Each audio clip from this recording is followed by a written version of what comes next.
Muito boa noite a todos os irmãos.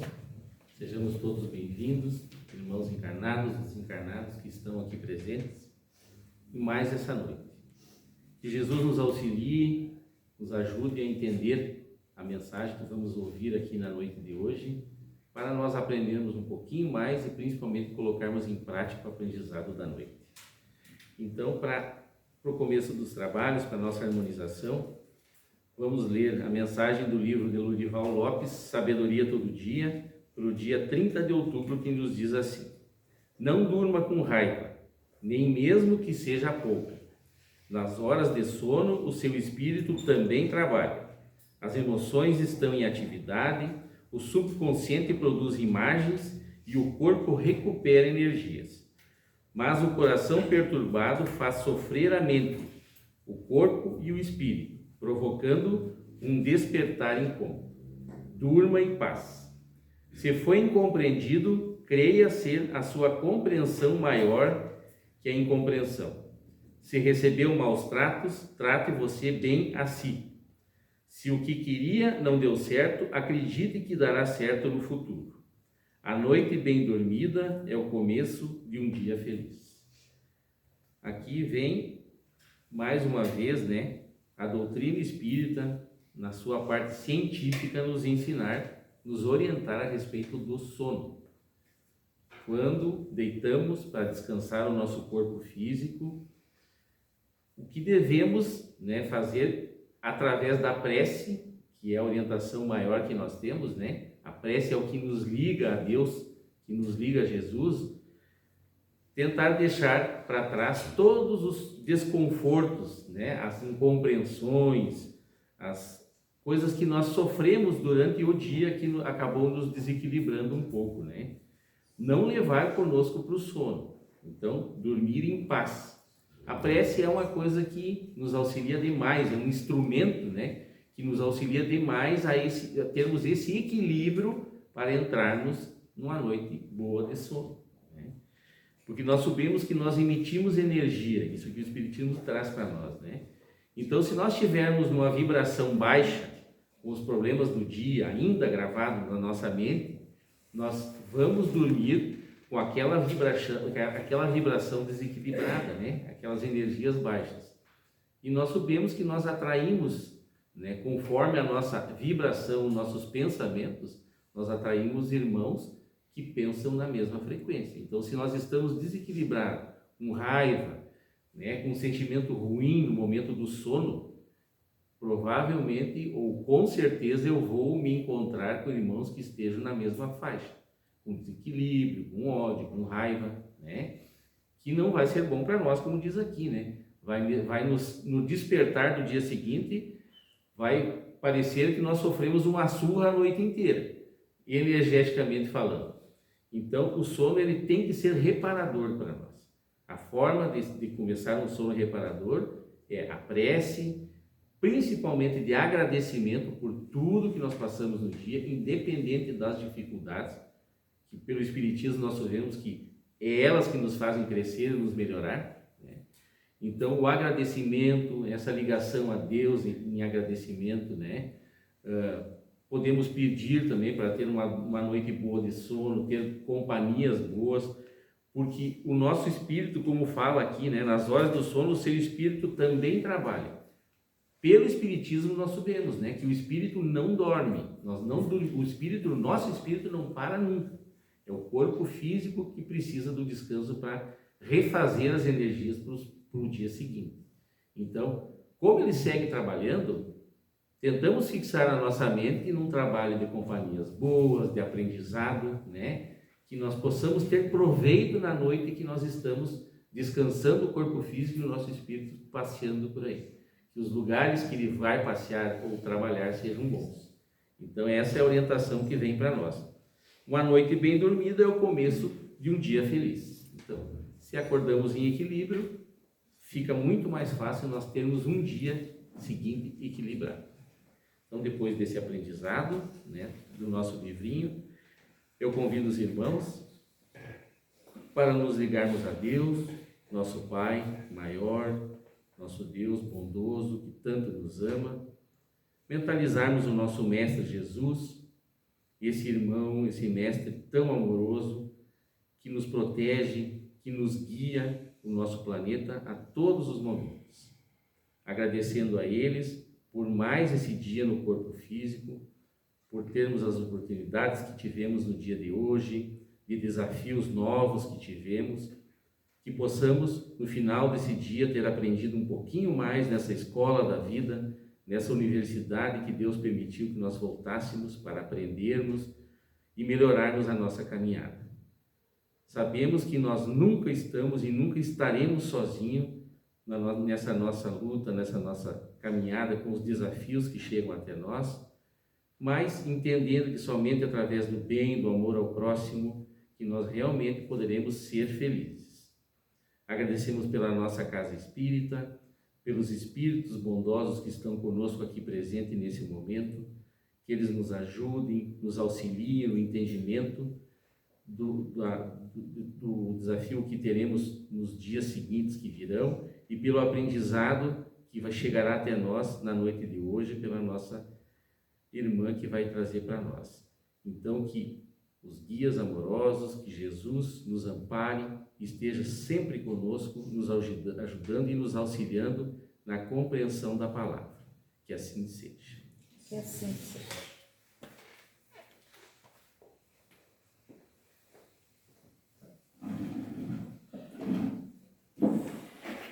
Uma boa noite a todos. Sejam todos muito bem-vindos. Então, na noite de hoje, nós vamos trazer um ensinamento sobre 5 lições que foram ensinadas por Jesus quando esteve aqui e que hoje são comprovados pela ciência. Então, eu me baseei para fazer esse nosso trabalho nesse livro, Jesus, o maior psicólogo que já existiu, e também numa palestra do Dr. Pedro Calabres. Ele é neurocientista, psicólogo e psiquiatra, professor e palestrante na Universidade de São Paulo. Então, nós vamos ver 5 das inúmeras lições que Jesus ensinou. É claro que cada uma delas daria tema para uma palestra, mas nós vamos trazer umas pinceladas para nós entendermos. O Glênio falou, do aspecto científico do espiritismo. Ciência, filosofia e religião. Então, é sobre a parte da ciência que nós vamos ver.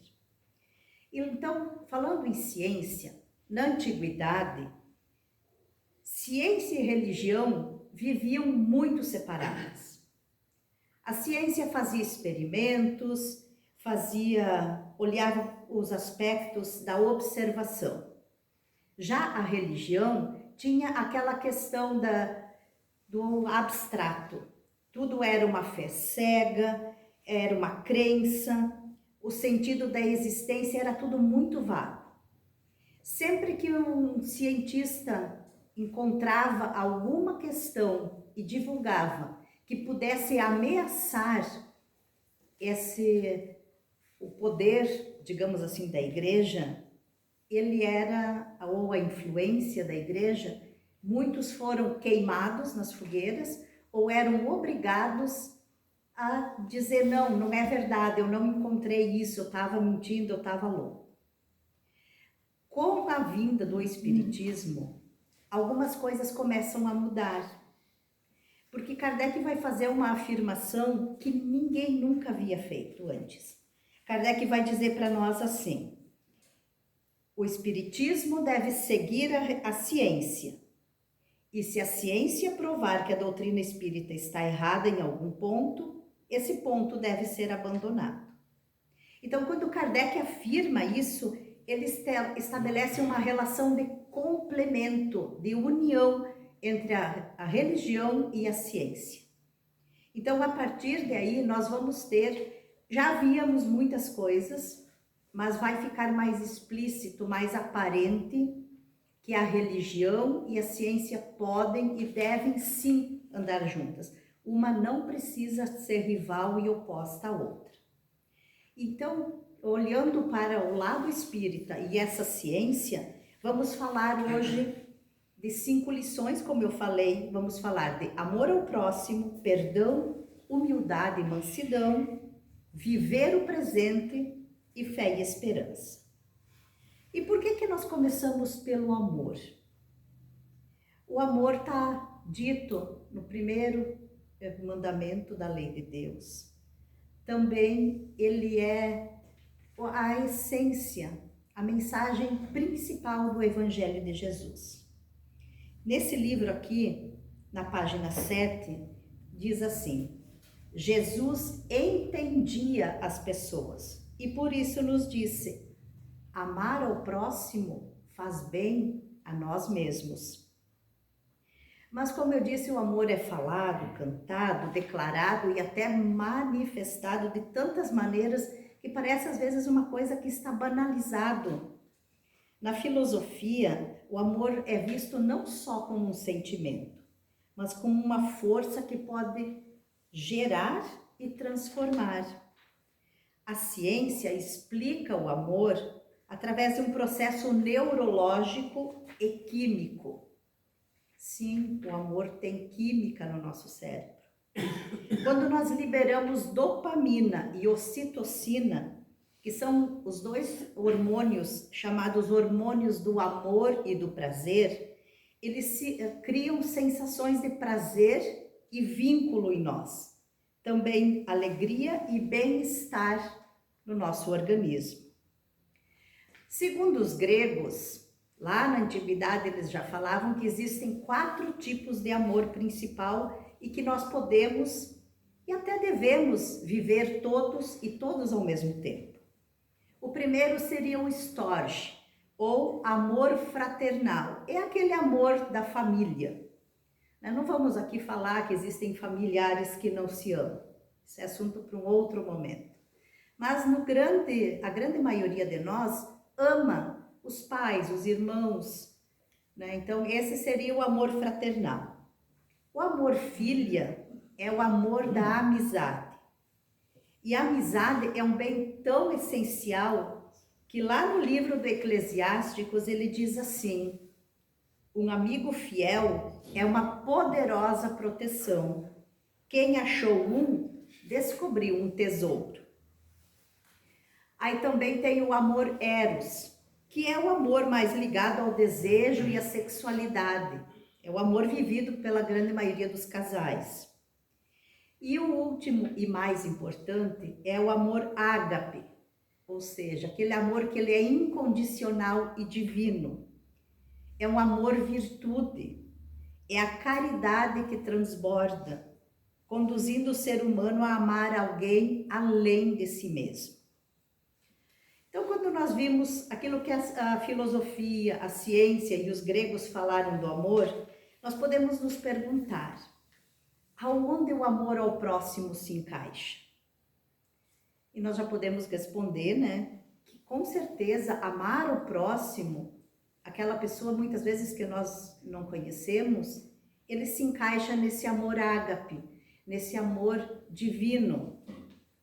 E muitas vezes esse amor ao próximo, ele nos leva a fazer caridade ou buscar o bem-estar de alguém que nós mal conhecemos ou às vezes nem conhecemos. Muitas vezes a gente viu isso na época das enchentes. As pessoas fizeram tantas coisas por pessoas que elas nem imaginavam, não conheciam. Isso sim é um amor que transcende o nosso egoísmo. Mas aí a gente se pergunta: será que eu já amo o meu próximo?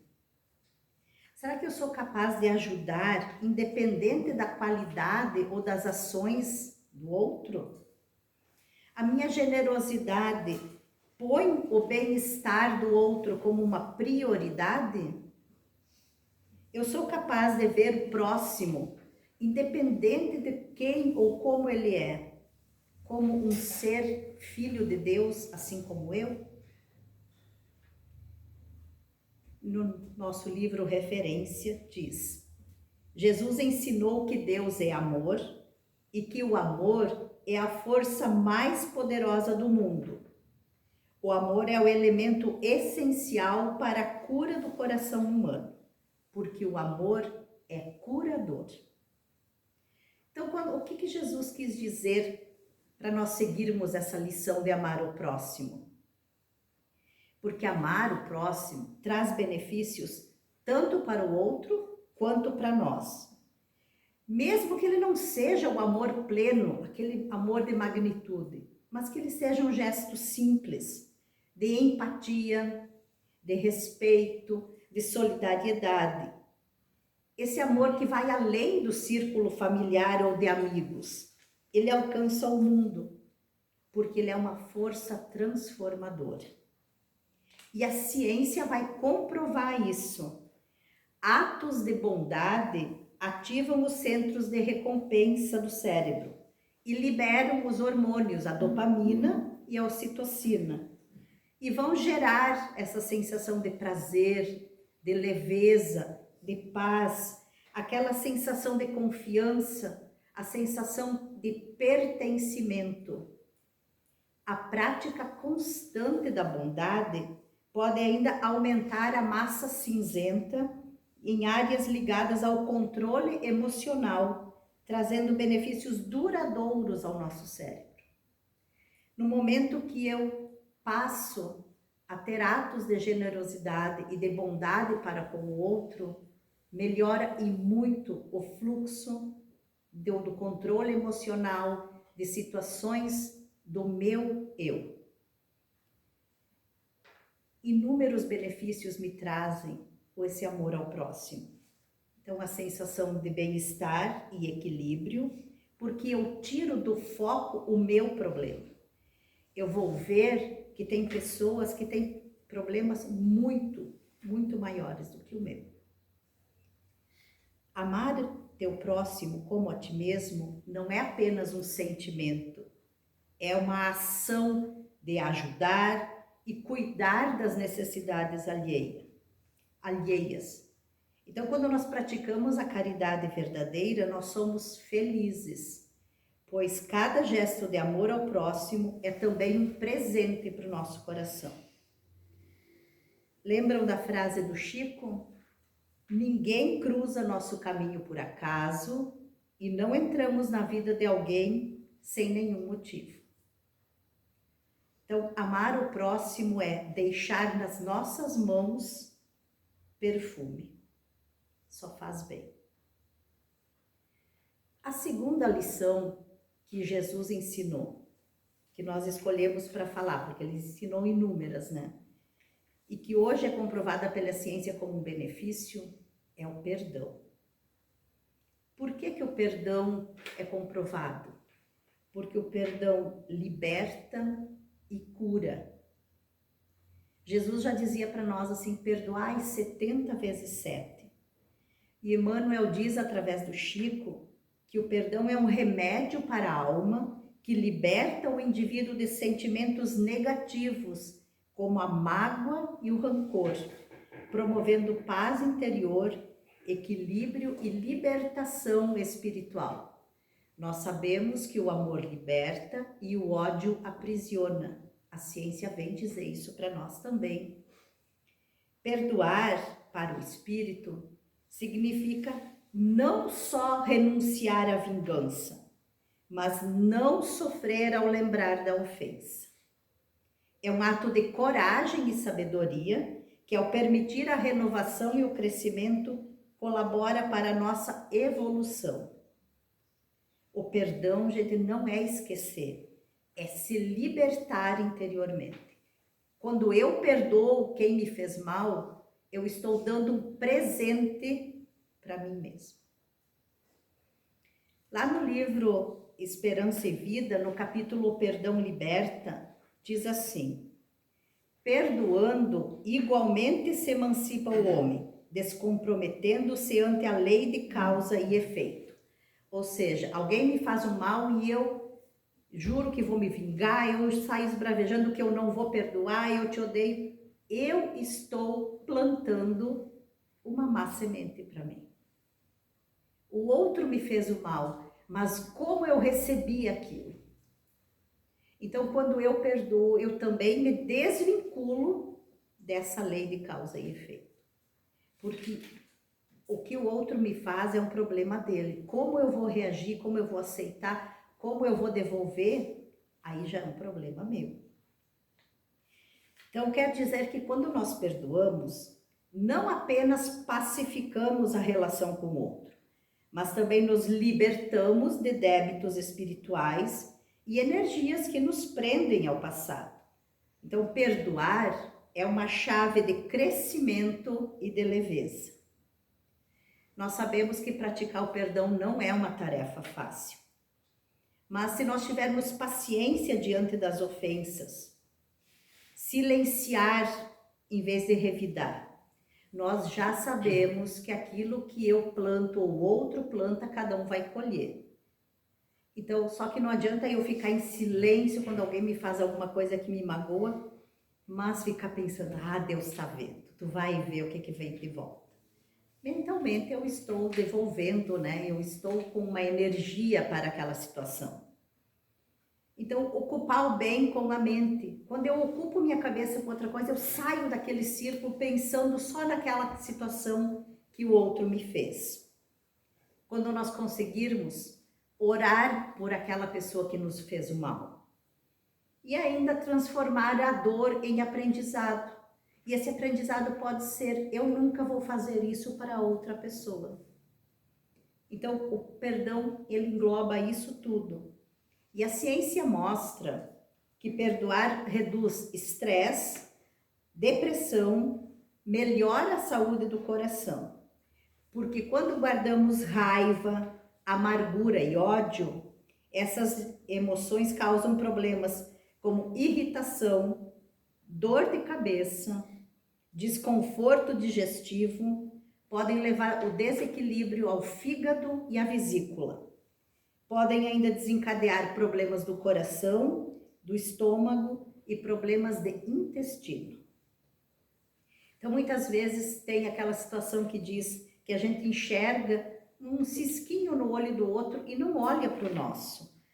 Então, dentro do nosso livro Referência também, ele diz que quando nós odiamos alguma coisa no outro, é porque aquilo está muito presente dentro de nós. O ódio aos outros, frequentemente, é sintoma de uma ferida interna em nós mesmos. Então, nós precisamos analisar por que eu rejeitei ou me magoei tanto com algo que alguém me disse ou me fez. Quando nós perdoamos, vivemos mais leves, com paz e ainda nos libertamos, não libertamos apenas o outro, mas principalmente libertamos e liberamos nós mesmos da raiva, da mágoa e do peso que esses sentimentos trazem. Então, quando Jesus nos aconselhou o perdão, ele mostrou que além de nos melhorarmos moralmente, podemos e sim colaborar com nossa saúde física e mental. A próxima lição ensinada por Jesus é a humildade e a mansidão. No nosso livro diz: Jesus é verdadeiramente sábio e todo sábio verdadeiro é humilde. As pesquisas da área da psicologia mostram que a humildade fortalece vínculos e aumenta a capacidade de aprender e reduz conflitos. Pessoas humildes são mais saudáveis. E aí nós podemos pensar naquela pessoa que a maioria de nós conhece alguém assim, que é todo arrogante, eu que sei, eu que faço, eu que dou, eu que vejo, como eu quero, a hora que eu quero. E a gente fica se perguntando que tipo de relação essa pessoa pode ter. Ela está sempre pilhada, ela está sempre num nível acima de estresse. Então, a humildade, gente, ela não é passividade. Não é eu me sentir assim, aquela coisinha lá no canto encolhida. Mas é aquela situação de dizer, eu não sei, você pode me ajudar? Você pode me ensinar? A ciência mostra que pessoas humildes, que pessoas mais tranquilas, mais serenas, têm maior capacidade de aprender, de se relacionar, de estar integrado em grupos, e ainda diz algo que achei muito interessante. Pessoas que têm humildade intelectual, ou seja, aquela que não acha que sabe tudo, ela tem uma enorme probabilidade de nunca se envolver em fofoca. Porque quando alguém conta algo para ela, ela não sai acreditando e aumentando e espalhando. Ela para, analisa, mas comparando isso com aquilo, será que é verdade? Então, ser humilde é ter essa sensação de que eu não sei tudo, eu preciso do outro, eu preciso compartilhar e dividir. Então, a humildade e a mansidão são ideias, são lições que Jesus nos trouxe para mostrar exatamente o que a ciência comprova agora. A humildade nos faz grandes, nos faz compreensivos e nos faz pessoas melhores. Quarta lição. Viver o presente reduz a ansiedade. Lá no Evangelho de Mateus, Jesus coloca assim: não vos inquieteis pelo dia de amanhã. Essa mensagem faz parte do Sermão do Monte. E Jesus não diz que não é para nós não se preocuparmos com nada, sentar e esperar as coisas cair do céu. Porque ele sabe que isso não iria acontecer. Cada um de nós faz sua parte. Mas essa mensagem dele é um convite para que a gente confie em Deus e viva hoje, reconhecendo que cada dia tem seus próprios desafios e o amanhã cuida de si mesmo.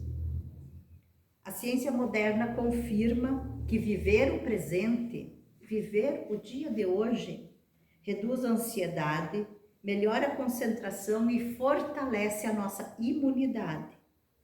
Focar no aqui e agora é uma das melhores maneiras de superar preocupações.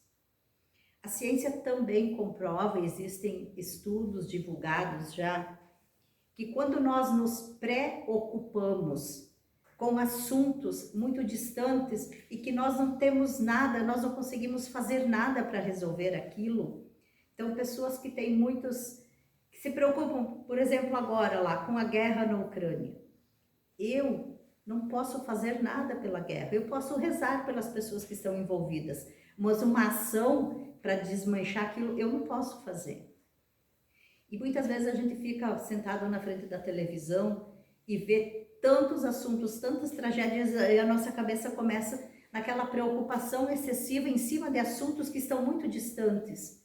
Isso pode nos levar ao desenvolvimento de Alzheimer ou demência. Então é comprovado que pessoas que se preocupam demais com situações que elas não podem fazer nada para resolver, têm uma predisposição ao Alzheimer ou algum tipo de demência. Então, no Salmo 37 diz para nós assim: faça a tua parte e confie em Deus. Isso expressa a necessidade da ação humana combinada com fé em Deus, onde cada um cumpre a sua parte. Então, Jesus e a medicina agora apontam que quando aprendemos a viver um dia de cada vez, encontramos serenidade, felicidade, saúde física e mental. Porque nós temos um grande problema assim. Nós temos excesso de passado, eu estou depressivo. Excesso de ansiedade, ou aliás, excesso de futuro, eu estou ansioso. E muitas vezes, entre o passado e o futuro, eu não vivo hoje. Ou eu fico lá, ou eu fico lá. E hoje como fica? Esse presente que é dado por Deus a cada dia, eu acabo não vivendo. Jesus recomendou e a ciência comprova que nós precisamos estar aqui e agora. E a quinta lição que nós vamos falar é a fé e a esperança. Por que essa lição é importante? Porque ter fé em Deus, em fé na vida, fé em nós mesmos e esperança de um futuro positivo, um futuro melhor, nos fortalecem como pessoa. Lembram que Jesus falou muito nos evangelhos, a tua fé te salvou? E é exatamente isso. Se nós pensarmos assim, mães que perdem filhos, perdem não, mas que eles fazem a passagem para um outro plano. Se uma mãe não tem fé em Deus e certeza de que algo maior existe, como suportar uma dor dessas? Então a fé, ela salva, a fé, ela alimenta, a fé fortalece. Então a fé é um combustível que dá coragem diante da dor e do sofrimento, mas ela inspira a esperança e conecta ao ser humano a sua essência divina, os seus valores mais elevados. A ciência estuda a fé, analisando seus mecanismos cerebrais e reconhecendo seus benefícios emocionais, psicológicos e sociais. Pesquisas mostram que as práticas religiosas ativam áreas ligadas à emoção e ao conhecimento, e que a fé pode reduzir ansiedade, depressão e solidão, além de estimular a gratidão e a alegria.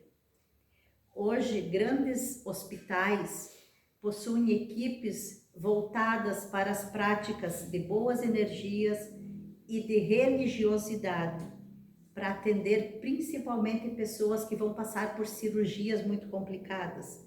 No INCOR, em São Paulo, eles têm equipes que trabalham com terapias alternativas voltadas para as energias e ao mesmo tempo com o passe, pessoas que se reúnem numa roda para rezar, para fazer prece.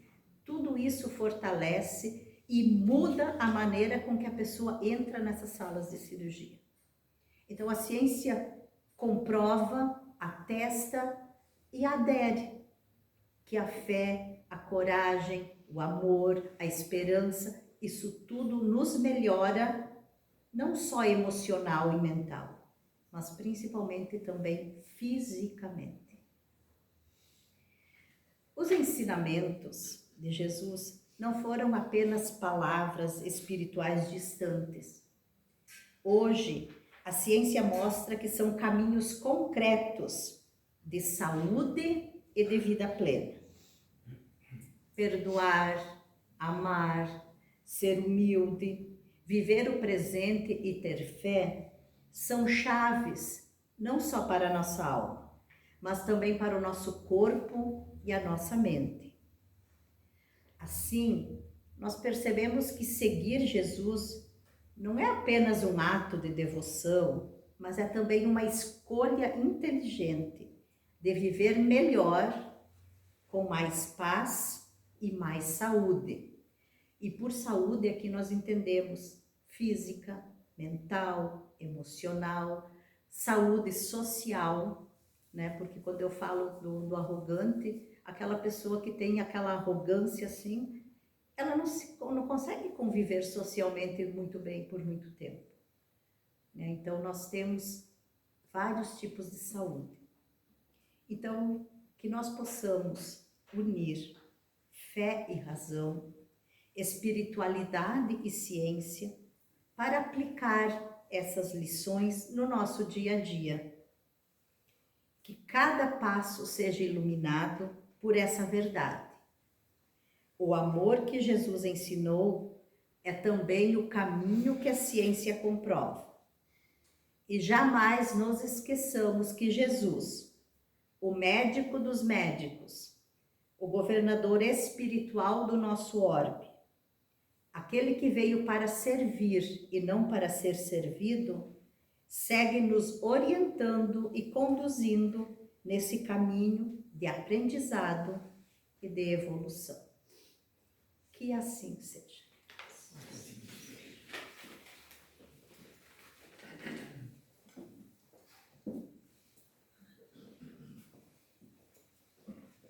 Muito obrigado, então, nossa irmã Lia, por trazer as lições, algumas lições do nosso mestre maior, né? Por isso que nós o chamamos de mestre, né? O mestre é aquele que traz o exemplo a ser seguido, né? E nos direciona no caminho do bem e do amor. E realmente, né? Ninguém perdoou mais que Jesus aqui na Terra, ninguém foi mais humilde, ninguém foi o maior exemplo de amor que nós tivemos aqui, tanto que a palavra Jesus se confunde com a palavra amor, né? Jesus realmente é a maior expressão de amor que nós temos aqui no nosso planeta, tivemos aqui no nosso planeta e ainda temos, né? Ele continua cuidando de nós. Então, muito obrigado, irmã Lia, por essa bela explanação e, né, trazendo o exemplo maior de que nós devemos seguir, né? Esse ser luminoso que está sempre conosco e que a doutrina espírita, né, desvenda para nós a cada lição que nós aprendemos aqui na Casa Espírita, a cada livro que nós lemos, né, vai trazendo, desmistificando, né, a questão que não é um mito, é um ser luminoso realmente que deve ser venerado no sentido de seguir o seu exemplo. Isso que nós temos que fazer com Jesus, né? E a melhor maneira de agradarmos o nosso mestre é amando o nosso próximo, né? Aceitando os nossos irmãos como eles são. Então, que Jesus continue conosco, nos dando força e coragem para seguirmos no caminho do bem, que é a única forma que nós temos de sermos felizes, né? Então, agora, convido os irmãos novamente, depois de ouvirmos as palavras do nosso luminoso Mestre Jesus, agradecendo a Deus mais uma vez pelo dia, pela oportunidade do dia de hoje, pelas lições, por esse aprendizado da nossa amada Casa Espírita, sobre o nosso Mestre Maior, sobre tudo o que devemos fazer para segui-lo nos maiores e melhores exemplos que Ele trouxe para nós aqui no nosso planeta. Que Deus continue nos dando força, nos dando coragem para enfrentarmos as nossas provações, os nossos desafios, sempre sabendo que nós conseguiremos ultrapassar, acreditando que Deus é um Pai amoroso, que nos protege, que nos guia e que está sempre conosco. Pedimos pela paz do mundo, que está tão conturbado, tão difícil de acompanharmos as situações que vivemos no nosso país, nos países em guerras, pedindo que os comandantes maiores, os governantes desses países tenham em mente que somente eles também serão felizes, que os seus povos também serão felizes somente pelo amor e pela bondade, nunca pela crueldade, nunca pelo desrespeito à vida humana. Também agradecemos aos espíritos protetores que estão conosco aqui nesse momento, que continuam trabalhando a cada dia dentro da nossa casa, nos protegendo, nos intuindo, nos iluminando e seguindo o seu trabalho de luz como trabalhadores da seara do nosso Mestre Maior Jesus. Que Deus continue conosco hoje e sempre, que assim seja. Que assim seja. Então, agradeço.